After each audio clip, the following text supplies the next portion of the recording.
ఈ ఆకుకూరలల్లో కొత్తిమీరనే ఒకటే వేసుకుందాం అనే దానికన్నా కొత్తిమీరతో పాటుగా ఇది మెంతెం అంటే ధాన్యాల నుంచి వచ్చేది అన్నట్టు. ఇది మెంతెం కూర ఏం చేయాలంటే ఇది ఇంచుమించు 30-35 రోజులలో పీక్కోవచ్చు ఈ కొత్తిమీరను. ఇది మాత్రం 20 రోజుల నుంచి. ఇంకా ఎర్లీగా తీసుకోవాలన్నంటే పుట్టు మెంతెం అని ఆ 2 బద్దలు బయటికి రాగానే 3వది రాకముందే వీక్కోవచ్చు అన్నాడు. 12 రోజులనే వీక్కోవచ్చు అన్నట్టు. దీనికి మేజర్గా వచ్చేది ఏంటనంటే ఏరుకుళ్ళు తర్వాత ఆకు తినే పురుగు వస్తుంది.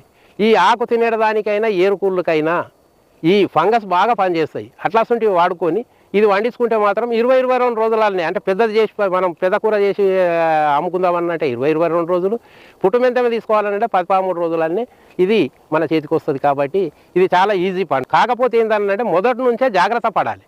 ఈ ఆకుకూరలలో ఆకు లేకుంటేనే తీసుకుంటారు, కానీ ఆకు పచ్చగా అయినా ఇంకేమైనా రంధ్రాలు పడ్డా నల్లగా అయినా ఇంకేదైనా కూడా కాలు మొక్కినే తీసుకోరు.